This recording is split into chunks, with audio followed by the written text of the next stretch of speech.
What's up, you guys? It's Vikeejeah. I am here to do another tag for you. Can you guys guess what the tag is today? What it might be about? It's a natural hair tag. I recently joined this group on Facebook, and it's called Knots and Bolts. Knots and Bolts. And it's a vlogger by the name of Vivian. She did the tag. She had posted a link within the Facebook group to her blog, and I read her tag and I was like, oh, this is pretty cute. I want to try this. So yeah, we're gonna do it right now, and then I'll tag some of y'all and leave the questions in the description box so that you can do the natural hair tag too. First question: how long have you been natural? I am going into my 4th year as a naturalista. I started in November of 2012. When did you go natural? November of 2012. How did you feel about your hair before and now? So I guess before I went natural and now that I am natural. Before I went natural, to be honest with you, my hair was just a vehicle for fake hair. I didn't really take care of it. I didn't really know how to take care of it.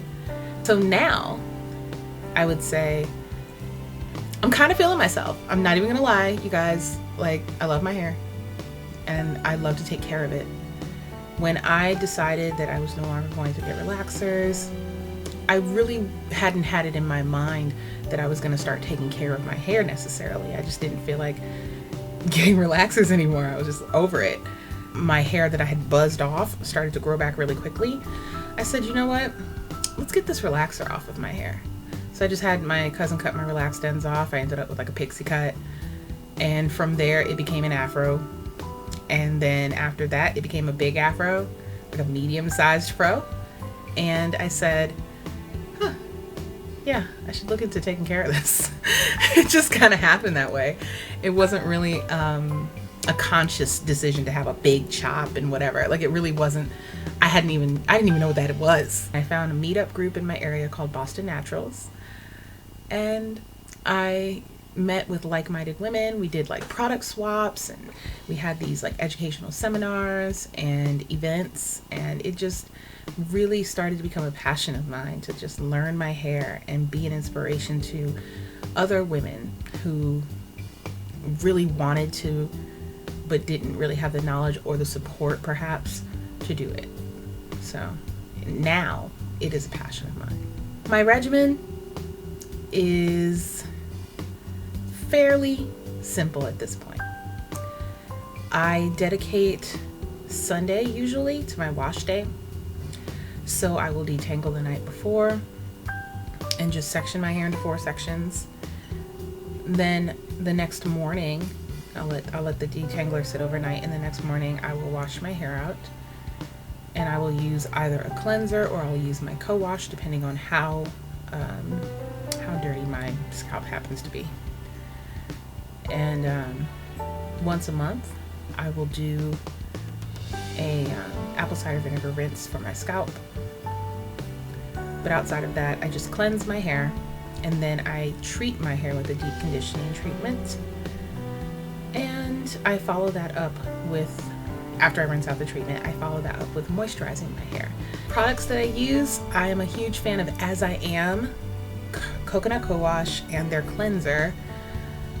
I also enjoy the Hydration Elation Deep Conditioning Treatment, the Soft Hold Gel, and the Curl Definer, all from As I Am. For Quimette Biologics, which you guys have heard me sing the praises of, oh my god, Quimette is it. So Quimette Biologics, I love the heavy cream, and I use their detangling ghee, and I use their softening serum, which is my oil that I use to seal in the moisture from the heavy cream. How do people feel about your hair? Most people I talk to really like it. And yeah. I used to get the can I touch it? But I think people are pretty clear by now that the answer is no. Yeah, the people like it. They like my hair. I haven't had too many people tell me that they don't like my hair. And if they did, I can't remember. And I don't really care. Fave Hairstyles. I love my high poof. I usually, at some point during the week, it goes all the way up here, with like a elastic headband doubled up, so it's not like super tight, but it's just kind of propped up and held up by the headband. Another style that's a great go-to for me is my side part. I'm currently rocking the middle part, but I really love a good side part because this side of my hair is a looser curl pattern, so it lays a little bit flatter. Good God, really? And then the other side is a little more voluminous, so I tend to shift some of the hair over to this side, which is my side part, and then it kind of evens things out. So that's, yeah, and then my other go-to is a top knot. Natural hair and dating. I'm not really sure what to say here because more than anything, I think that my confidence in myself because of my natural hair has attracted people to me. Before, I was a little self-conscious. Very, very little, but I was more comfortable in braids than I was anything else because there was always the possibility that something would fall out. That had to happen. It has happened. But yeah, now that my hair is natural, I don't have that problem. I don't have any concerns about going in the water. I know I can just condition my hair when I get out.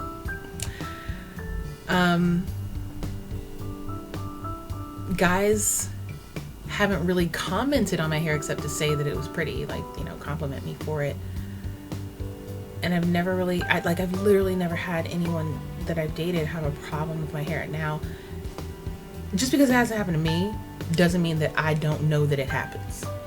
When women are thinking about going natural, they always worry about what their significant other is going to think or what it's going to mean for their dating life. And it's a valid concern because Afro textured hair has always been something to talk about. You know what I mean? Something to have an opinion on, something to disapprove of. And a lot of people have been conditioned to believe this, and they've been conditioned to feel like certain Afro textured hair is considered more attractive than others. And there's just a lot of negativity that can come up depending on the person that you're dating or married to, quite frankly. To that, I guess it's really just a matter of communication and support, you know, seeking support from your significant other. And it's not, you know, it doesn't have to be a deal breaker. I would hope that it isn't, for, you know, either you to hide your hair or not, you know what I mean? Or, you know, to have someone not be supportive of you because of something that is natural, growing right out your scalp. I would hope that the person that loves you or claims to love you would be able to get over their hang-ups about that. Honestly, if anybody did have a problem with my hair, they could just kick rocks. I'm not... Listen, I am almost 4 years into this, and this is the best I've ever felt about my hair. So I can't really imagine some guy saying to me, hey girl, let me buy you a couple of bundles, you need to cover that shit up. I can't imagine somebody saying that to me because the response would not be favorable. Yeah, I'm not interested in dating anybody who doesn't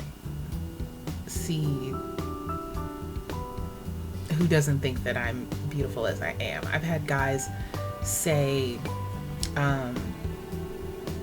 hey, you know, it would be really cool to see what your hair looks like straight. Or, I prefer girls with straight hair. Or something to that effect. And I'm usually just like, I mean, you can always just go find one. I mean, it's not hard. Swerve. Wash day and nighttime, or nighttime. So wash day, as I mentioned, usually starts off with detangled hair, and I usually do it in the shower just because it's easier. And I take each section, I rinse out the detangler, and then I proceed to cleanse my scalp. And I use a scalp massage.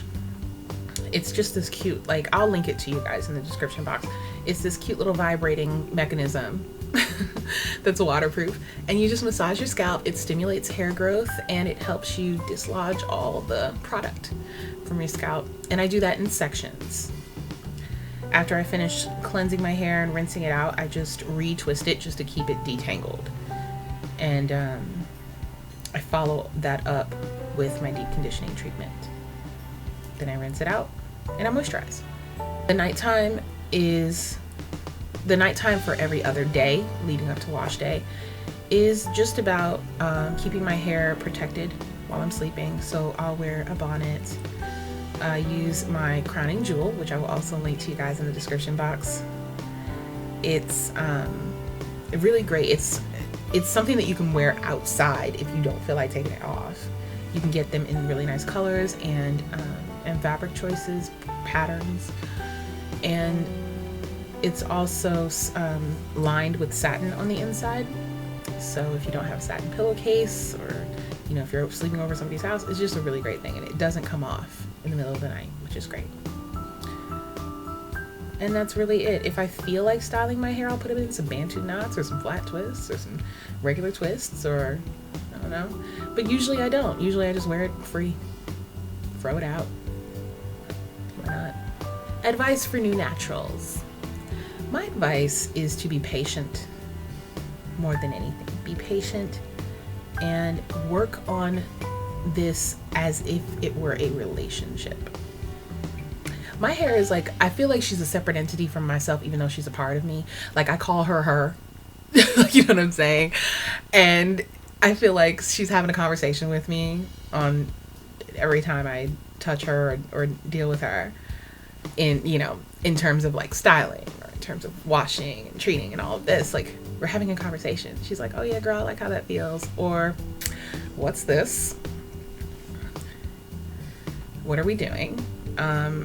Remember that you're supposed to start at the ends. I don't know why you did that. I'm gonna have to stop you right there. Stuff like that.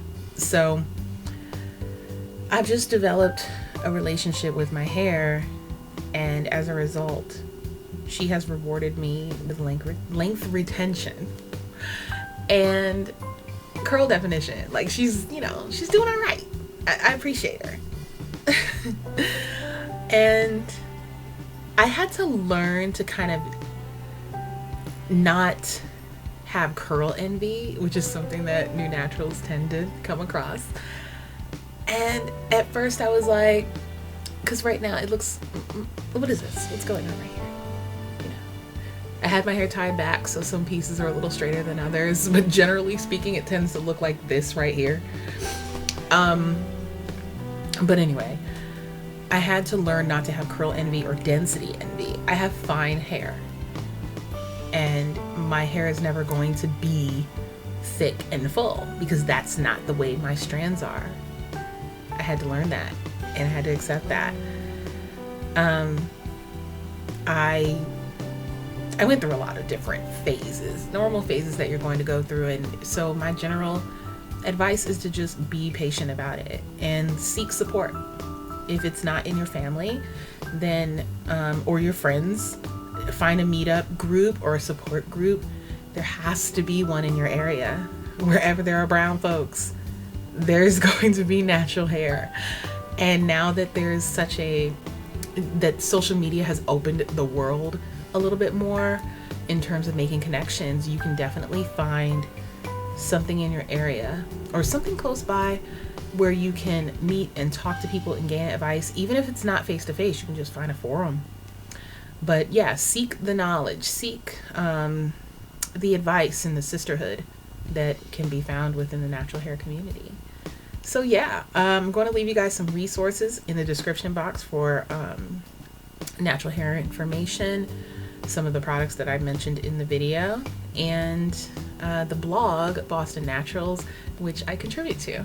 So thank you so much for watching, and if you like this video, don't forget to give me a thumbs up and comment in the comment section. Let me know if you're planning to do the natural tag. I'll happily follow you and check it out. And I will also link you guys to the group on Facebook, the natural hair group that I found this article in, as well as the blogger where I found this article, or where I found this tag rather. So I'll see you guys soon. Thank you so much for being with me. Subscribe if you haven't, because there's more videos to come, and I will see you next time. Mwah.